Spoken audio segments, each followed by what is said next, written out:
Now look at Part 1. Part 1. You are going to hear a customer inquiring about different types of radio. First, you have some time to look at questions 1 to 4.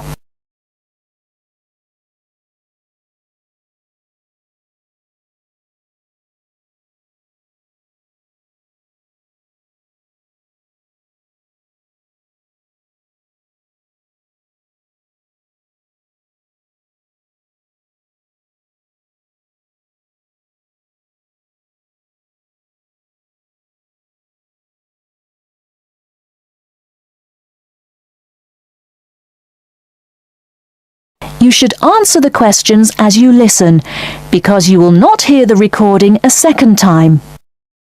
Listen carefully and answer questions 1 to 4. Yes, madam. How can I help you? I want to buy a radio. It's a present for my daughter. One moment, madam. I'll show you what models we have in stock. Thank you. This one's very popular. The Club Tropicana. The Club Tropicana. It's certainly very colorful, isn't it? The colors are very popular with children. It comes in pink, orange, and green. Oh, yes, I think she'd like that. And it's got a CD player and a clock. Does the clock have an alarm? My daughter is terrible at getting up in the mornings. Yes, it does. It's a bit big. That's because it has 4 built-in speakers, madam. How much is it? Well, it usually retails at $59.99, but it's on special offer this week, so I could let you have it for $39.99. $39.99? Not bad. Anything else? Before you hear the rest of the conversation, you have some time to look at questions 5 to 10.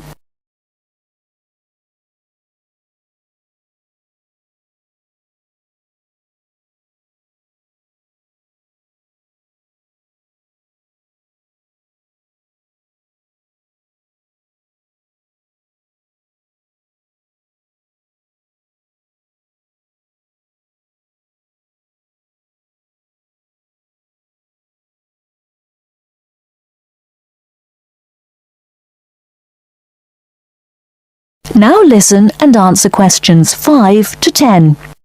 There certainly is. Introducing our top-of-the-range model, the Night Owl. Available only in black, but packed with extra features. Such as? A clock, and it has a television, complete with 10-centimeter screen. And this makes it perfect for the bedside table, a built-in reading light. Very clever. Yes, it's ideal for use both indoors and out. The batteries last for 100 hours. Sounds good. Who's it made by? Parker, madam. They're a British company. Very good quality. Parker? How much is this one? $79.99 plus tax. That's a bit expensive. Do you have anything cheaper? Here. This is the cheapest, smallest, and lightest one we do. It's tiny. And it's round. That's really unusual. Yep. It's called the Olympic. You wear it round your neck with this special strap. See? Oh, it's like a medal. An Olympic medal. That's why it's gold. And you get a free pair of headphones so you can listen to it wherever you are. And you never have to replace the batteries. Really? Why not? There aren't any. Oh? It runs on solar power. Does it really? And I suppose it's expensive. $18, madam. I'll take it. Certainly, madam. Now, cash, check, or credit card? That is the end of Part 1. You now have half a minute to check your answers.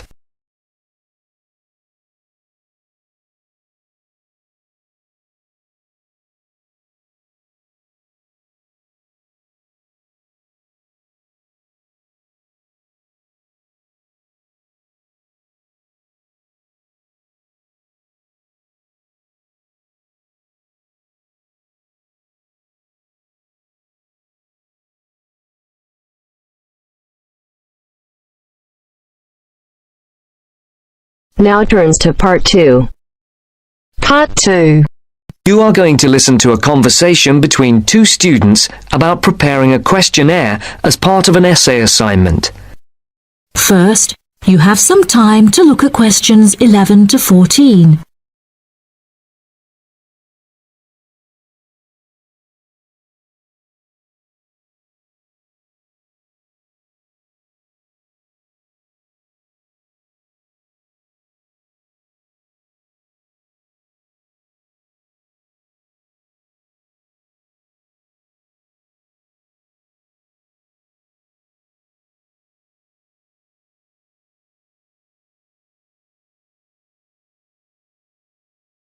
Now listen carefully and answer questions 11 to 14.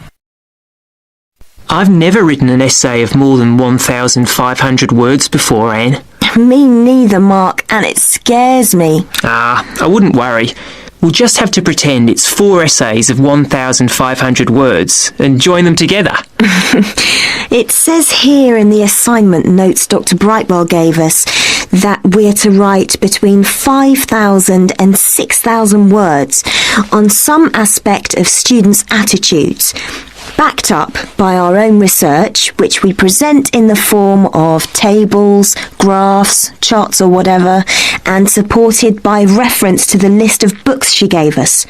Oh, I didn't realise there had been so many social science books written about students. Oh yeah, there are a lot. And the questionnaire? Yes, we have to prepare a questionnaire to gather our own data for the graphs, etc., and hand it in to Dr. Brightwell in draft form in 2 weeks' time. 2 weeks? That's what she said, and what it says here. She says that it's better to have it checked before we go on to collect the information and start the writing. Suppose she's right.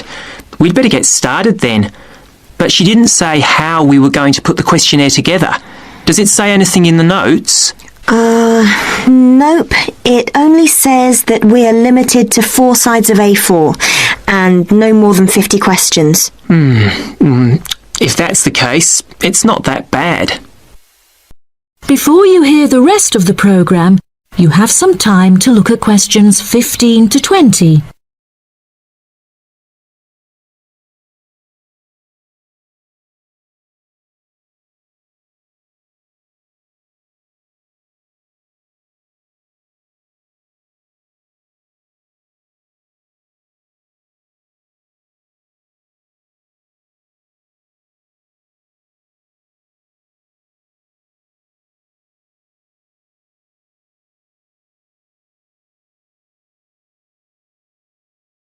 Now listen and answer questions 15 to 20.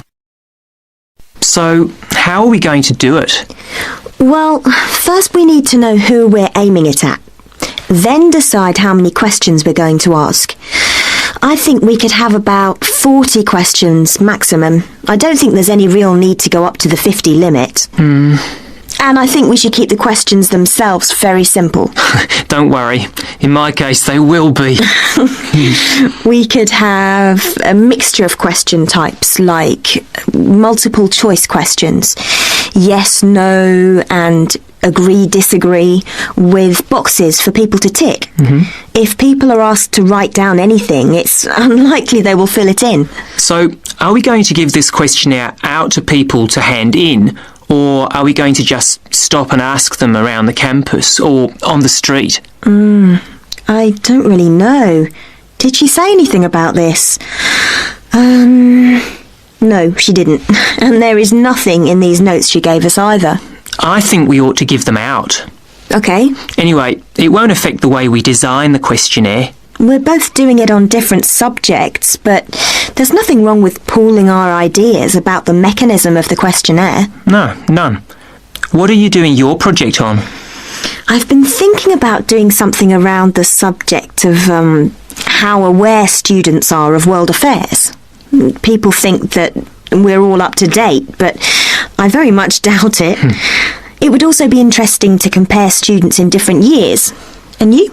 I'm doing something on health and sport and whether students are more or less active since they came to university. Oh, sounds interesting. As the questionnaires can be anonymous, I'll fill in your first questionnaire for you. But I'm sure you won't be surprised by my answers. Somehow, I don't think so. I suggest we put together about 20 or 25 questions each and then meet tomorrow or the day after and compare them. Are you going to type yours up? Yeah, then I can come round to your place and we can work on them. You've got a laptop, haven't you? Yes, and I've got some new design software so we can play around with the layout. Brilliant. Are you any good at doing charts and things?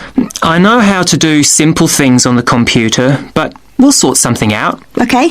I feel much better about all this now. It doesn't seem quite as bad as I first thought. No, don't worry, we'll get it done. That is the end of part 2. You now have half a minute to check your answers.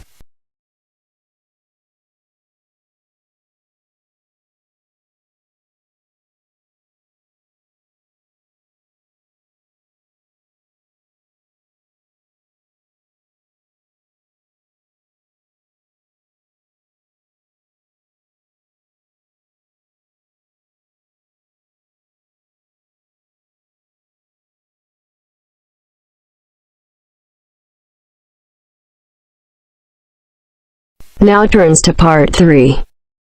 Part 3. You'll hear a tutor and a student talking about the history of the scientific method. First, you have some time to look at questions 21 to 25.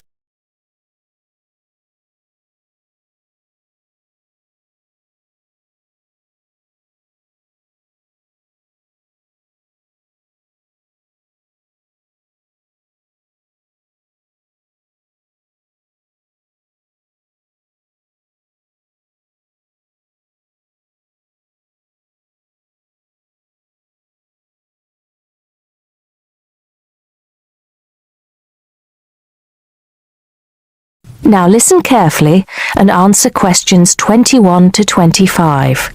Hello, Simon. Come in. Take a seat. Now, I wanted to talk to you about your assignment. Yes, the one on the scientific method. That's right. I just wanted to see how you were getting on. Well, I think it's fine. I mean, I haven't done a huge amount of work on it because I've been working on other things. But what I've read so far seems fine. How many of the references that I gave you have you managed to get hold of? Not too many, I'm afraid. It seems that everyone else is working on the same things at the same time. And every time I look, the books are checked out from the library. Right. Well, I think that we can go over the main ground together now. That way, even if you don't manage to go through all the references in detail, you'll still have an overview. What has helped you most so far? I've managed to have a look at 3 of them. I thought that Johnson made some good points, but it was hard to follow the line of her argument. Bradman was simple and straightforward, and I felt as if I got a lot out of that. I wish I could say the same for Whittaker. To be honest, I didn't get very far with that. Okay, that's more or less what I'd expect. So tell me, what have you learned so far about the role of the Egyptians and the Babylonians? Yes. Well, there's evidence that the basic components of the scientific method, examination, diagnosis, treatment, and prognosis, were being used in the early 1600s BC, especially in the treatment of certain illness. Good. Yes, that's right. And the point, of course, is that that represented a considerable advance over relatively simple, non-empirical approaches, which usually attributed anything unknown to the actions of the gods, etc. Of course, the Egyptians and Babylonians did this as well, but what we see emerging here is a willingness to base opinion on systematic study of the real world, which is at the root of the scientific method. I see. Right, yes. And then that reappears later. Yes, although don't get carried away with the idea that it was a simple process of development. By the time we get to ancient Greece, let's take the period towards the middle of the 5th century BC, the rules governing the scientific method were practiced on a widespread scale, but there were still many people who believed that real truth could only be acquired by pure rational thought. Plato, of course, had a great influence on the development of the scientific method during this period. Through his academy. That's right. But then, as we know, a great deal of understanding of the scientific method disappeared as the old world order collapsed. It wasn't until the Middle Ages, sometime before the 11th century, that several versions of the scientific method emerged from the medieval Muslim world, all of which stressed the importance of experimentation in science. Right. I think I've got the historical timeline. Before you hear the rest of the conversation, you have some time to look at questions 26 to 30.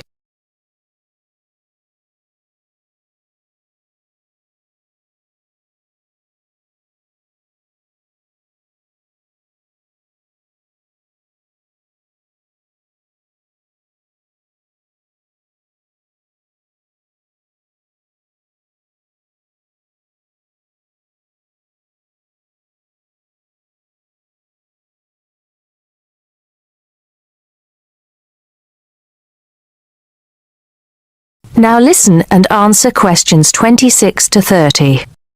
The other thing I'm struggling with slightly is actually pinning down precisely what we mean by the scientific method. I wonder if you could give me some pointers on that. Sure. Well, it's best to think of the scientific method as a series of steps in a process which allows us to find answers to questions about the world around us. So the first step is to identify the problem. What is it that you want to know or explain? And then I think the next step is designing an experiment. But you can't design an experiment unless you know what you want your experiment to tell you. Oh, yes. You need to form a hypothesis to be tested before you design the experiment. So there's a very clear relationship between hypothesis and experiment. Having designed the experiment, then of course you go on to carry out the experiment. The particular procedure you follow, the protocol, will differ from experiment to experiment, but the underlying principle is the same. You analyze the data from the experiment in order to confirm or disprove your hypothesis. Assuming the experiment is accurate. Oh yes. If there's anything unusual about the data, or if the results are at all surprising, then you need to ask yourself whether the experiment could be flawed and whether the data could be unreliable. If the answer is yes, then it may be necessary to modify the experiment and go through the process again. So, once you have reliable, valid results, then the final step is to communicate them. The wider scientific community needs to know about the results, and publication in journals is the accepted way. okay, I think I've got the basics. It's going to get more complicated as we begin to look at some people who have criticized the scientific method. So you need to make sure that you understand things up to this point. Let me know if you have any further problems with it. That is the end of part 3. You now have half a minute to check your answers.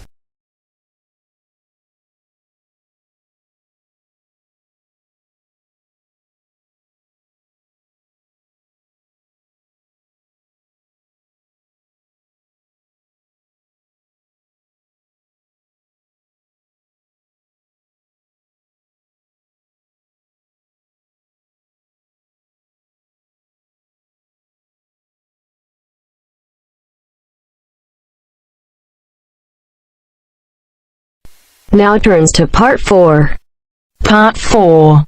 You are going to hear a lecturer giving a talk on a type of fundraising for business called crowdfunding. First, you have some time to look at questions 31 to 40.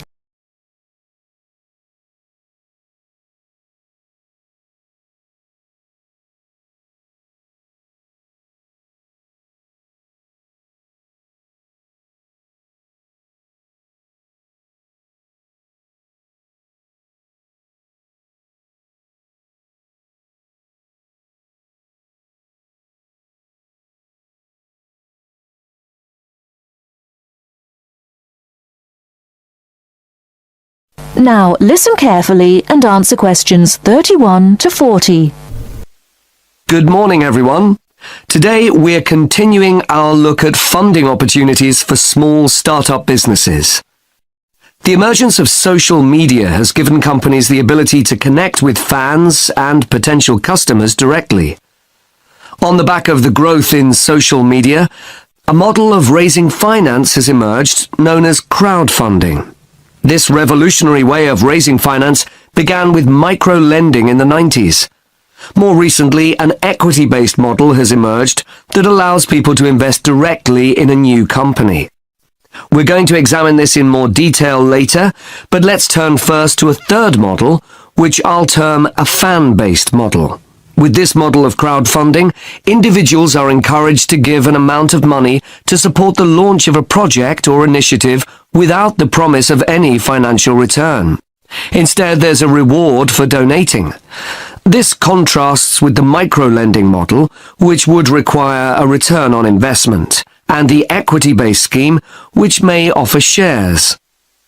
Crowdfunding portals or websites allow the business concerned to present the initiative along with the financial target required. There's a fixed time limit for fundraising, and if the target amount is reached, all donations are paid to the company or individual.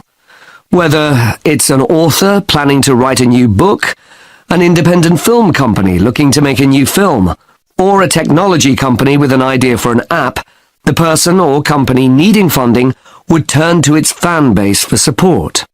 This is managed through one of the many crowdfunding online portals that have emerged. Of course, a fan or supporter of a particular initiative is likely to give money anyway. But donation-based crowdfunding will often make donating even more attractive by offering a rewards-based incentive scheme. Let's take a film company, for example, that needs funding for a new film. For a small set donation, the donor might be offered a free ticket to the premiere or a DVD of the film. A larger set donation might be rewarded by the chance to attend a launch event when the film goes live. Those people who make bigger donations could even be offered the chance to meet the cast of the film, whilst the highest level donation could see the person's name mentioned in the film credits. For companies that already have a significant fan base, crowdfunding offers a fantastic opportunity to raise money quickly from a large number of people, each of whom donates just a small amount of money.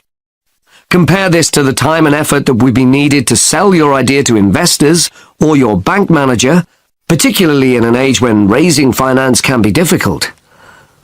The company may also have links with partner companies or organizations that run fundraising events. In this case, you can significantly increase participation by working with these organizations to promote your crowdfunding project. Another significant advantage is that you can reach out to your fan base for feedback on the project while it's being developed, thus making the final product more appealing. Crowdfunding enables you to raise awareness of the product at an early stage, thus increasing the potential for sales. With so many people behind you, it can also act as a great incentive to get the best possible product out on time and on budget. However, there are disadvantages to bear in mind. The model can be described as all or nothing. If you don't reach the monetary target required in the agreed time, all promises of donations are cancelled and no money is paid, leaving you back at square one. Should this happen, or still worse, you receive the funding but are unable to come up with the product, not only will your fans end up disappointed, but the portal will record the fact that you failed to reach your target, or that the initiative failed. Fulfilling all the pledges that you've made to people can also be very time-consuming. For example, remembering to send out copies of books or free cinema tickets can sometimes be forgotten in the excitement and frenzy of launching your product. People sometimes forget to factor in the cost of rewards when calculating profit margins. But these can be significant. And finally, if you have a small fan base, for example, you're a new company or have a small social media footprint, raising awareness of your initiative will be challenging. These drawbacks aside, Donation-based crowdfunding is a wonderful opportunity for individuals or small startups to raise funds for that exciting new project, whilst reaching out and connecting to the people who are most likely to support and promote your work for you. That is the end of part 4. You now have half a minute to check your answers.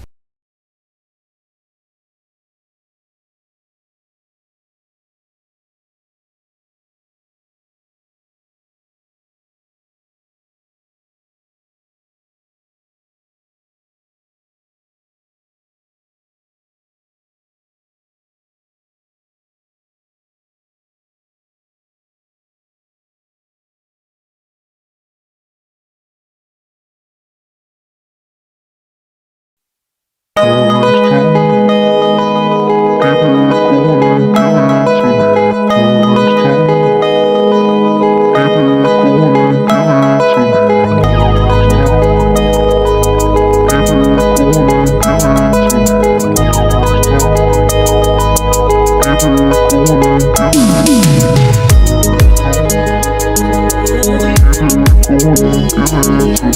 you.